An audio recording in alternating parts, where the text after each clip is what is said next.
नवी मुंबईतील वाशीच्या भिक्षू महाश्रमण फाउंडेशननी सामाजिक कार्यासाठी आधुनिक सुविधा असलेले कम्युनिटी सेंटर तयार केले आहे।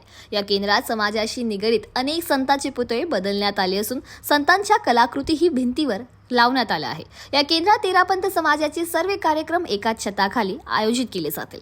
भिक्षू महाश्रमण फाउंडेशनच्या माध्यमातून शहरात सामाजिक, धार्मिक व आध्यात्मिक उपक्रम राबविले जातात। तेरापंथाचे पहिले आचार्य श्री भिक्षू आणि सध्याचे महान आचार्य श्री महाश्रमणजी यांच्या नावावरून या प्रतिष्ठानाचे नाव देण्यात आले आहे।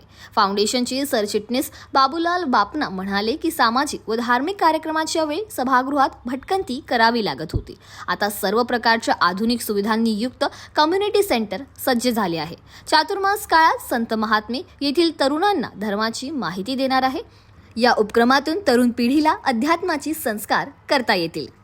संस्कार मिले उनको और समाज के लिए, पूरे जैन समाज के लिए और वासी वालों के लिए भवन का उपयोग है। धार्मिक गतिविधियों हम लोग वही उद्देश्य से इसको हमने पूर्ण किया है कार्य को, और समय में 3 साल के अंदर।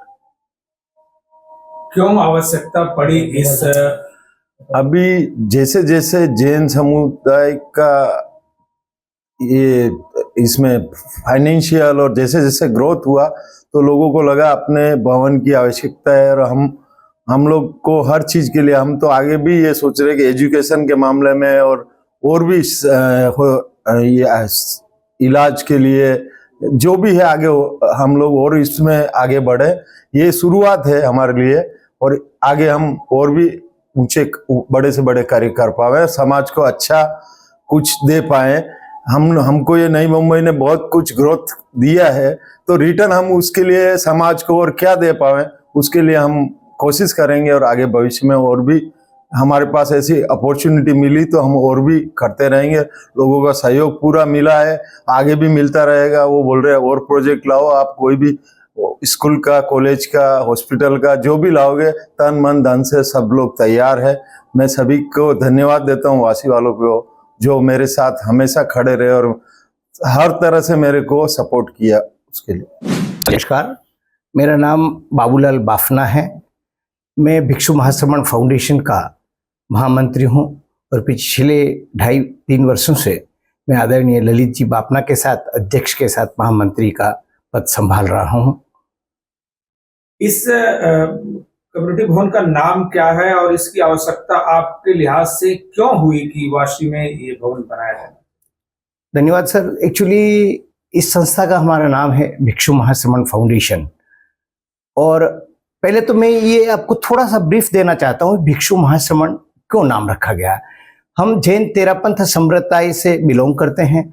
जैन तेरापंथ के हमारे पहले आद्य प्रवर्तक हमारे प्रथम आचार्य भिक्षु रहे, और अभी वर्तमान में उनकी यशस्वी आचार्य परंपरा चलते हुए फिलहाल 11वें जो आचार्य है आचार्य महाश्रमण, उन दोनों की बातों को ध्यान में रखते हुए हमने भिक्षु महाश्रमण फाउंडेशन रखा है। भिक्षु महाश्रमण फाउंडेशन जैन तेरापंथ समाज से बिलोंग करता है। और मैं आपको थोड़ी सी संक्षिप्त ये भी जानकारी देना चाहता हूँ, पिछले जैसे 1975 में इस नवी मुंबई का निर्माण हुआ, उसके बाद में लगातार यहाँ पर लोगों का जिस तरह से आवागमन हुआ, उसी श्रृंखला में तेरापंथ, जैन तेरापंथ समाज के लोग भी आए, आजीविका अर्थोपार्जन के लिए यहाँ आए। अर्थोपार्जन की और इस भूमि ने, उर्वरा भूमि ने सब लोगों को, मैं समझता हूँ पूरे जितने लोग यहाँ आए, बहुत कुछ दिया, हमको भी बहुत कुछ दिया। परिवार क्रमशः बढ़ते गए, परिवारों की संख्या बढ़ती गई। यूँ तो हमारे कम्युनिटी हॉल पहले है, सामुदायिक भवन, लेकिन वो जो जो संख्या बढ़ती गई त्यों तो हमें लगा ये कम होता जा रहा है, और उन पिछले जो भवन है उसमें हमारी युवा पीढ़ी हमसे जुड़ नहीं पा रही थी, और हम चाह के भी कुछ अच्छी गतिविधियों को अंजाम नहीं दे पा रहे थे। इसके लिए इसकी हमें आवश्यकता पड़ी और हमने इसका निर्माण किया। यहाँ पर क्या क्या फैसिलिटी है, कितने फ्लोर की बिल्डिंग है, क्या क्या इंतजाम है? सर ऐसा है कि यहाँ पे ये तल मंजिल है, बेसमेंट है, उसके ऊपर 5 मंजिल तक हमारे कमरे हैं, और 6ठे मंजिल पर रूफ टॉप है। बेसिकली हमने 40 रूम बनाए, 3 बैंक्वेट हॉल बनाए। बैंक्वेट हॉल का नाम नहीं दूंगा, लेकिन बल्कि उनको ऐसा हॉल बनाया है जो हमारे बच्चों के काम आ सके। मूलतः शिक्षा के मूल उद्देश्य से प्रेरित होकर हमने ये काम किया है क्यों? क्या कि हमारे बच्चे बहुत ऑल ओवर इंडिया में, हमारे करीब 4 लाख की पॉपुलेशन है, दूर सुदूर गांवों से जब यहाँ आते हैं मुंबई में उच्च शिक्षा के लिए, तो उन्हें शायद जगह का बहुत अभाव रहता है और वो अपने आप के उसमें पूरा नहीं कर पाते। तो हम लोगों ने ये सोचा क्यों ना जब हमारे बच्चे यहाँ आए तो हम उनको एक अच्छी शिक्षा के लिए एक अच्छा वातावरण दें, और यहाँ पर उसी को ध्यान में रखते हुए हमने 36 रूम बनाए हैं, 3 बैंक्वेट हॉल है, सब में टॉयलेट बाथरूम की सारी आधुनिक सुविधाओं से युक्त है, और कहीं उसको यहाँ आके घर जैसा अपनत्व का महसूस हो, इस बात का भी हमने बहुत विशेष ध्यान रखा है। कई हाल ऐसे हैं जो देखने के लिए मिले हैं कि वेडिंग सर ऐसा है, हम जैन लोग हैं, हमारा एक चातुर्मास हुआ करता है, आप जिसके बारे में सबको जानकारी है। 4 महीने हमारे साधु साध्वी एक स्थान पर रहकर धर्म की आध्यात्मिक प्रेरणा देते हैं, और उसको उद्देश्य में रखते हुए हमारे यहाँ लगभग 1000 लोग हैं, तो 1000 लोगों को बैठने के उद्देश्य 4 महीने यहाँ चातुर्मास होगा। संत महात्मा यहाँ पधारेंगे, विराजेंगे, और उनके लगातार प्रवचनों से समाज को नई दिशा देते हैं।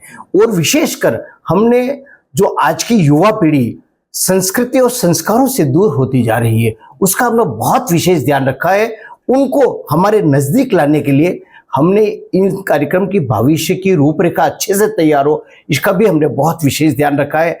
और आजकल महिलाओं का सशक्तिकरण का भी बड़ा काम चल रहा है, तो क्यों नहीं हमारी महिलाओं को, हमारी बालिकाओं को, कन्याओं को हम अच्छी शिक्षा दें, कहीं एकेडमिक शिक्षा के साथ साथ वो भटक ना जाए, मूल संस्कृति और संस्कारों से भटक नहीं जाए, इसलिए भी हमने उनका विशेष ध्यान रखा है सर। नहीं भी करें तो इसका फायदा। बहुत अच्छी बात है सर, बहुत अच्छा प्रश्न किया। ये केवल एक संप्रदाय विशेष के लिए नहीं होगा, ये भी मैं आपकी बात बहुत, क्योंकि जैन समुदाय एक बहुत उदार मना समाज माना जाता है, यद्यपि बहुत अल्पसंख्यक है, लेकिन इसकी उदार मना की भावनाएं बहुत रहती है। यहाँ पे जनोपयोगी, समाज उपयोगी और जन समझने के लिए भी कई गतिविधियां चालू करेंगे। पहली बात तो हम एक प्रेक्षा ध्यान के माध्यम से, जो हमारे आचार्य महाप्रज्ञ ने प्रेक्षा ध्यान, आचार्य भगवान महावीर की परंपरा को आगे बढ़ाते हुए उन्होंने जो चालू किया था एक मेडिटेशन, उस मेडिटेशन को नियमित रूप से हम प्रातः यहाँ पे आयोजित करेंगे, जिसमें कोई जाति संप्रदाय विशेष का व्यक्ति उसमें भाग ले सकता है।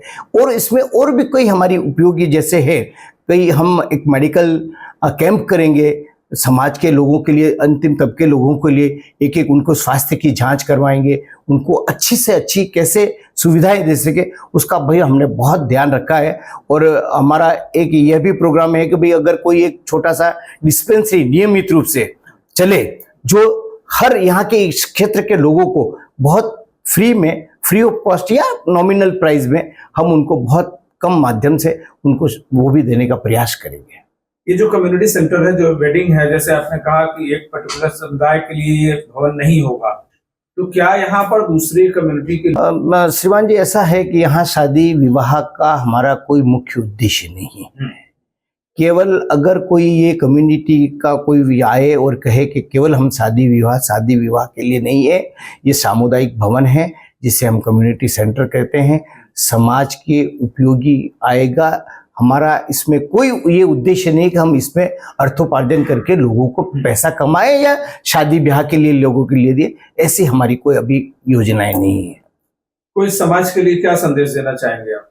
मैं समाज के लिए ही संदेश देना चाहूँगा कि प्रत्येक समाज को अपने देश के प्रति, विशेषकर अपने समाज के प्रति अपने उत्तरदायित्व को समझना चाहिए। अगर हम हमारे समाज के प्रति उत्तरदायित्व को समझते हैं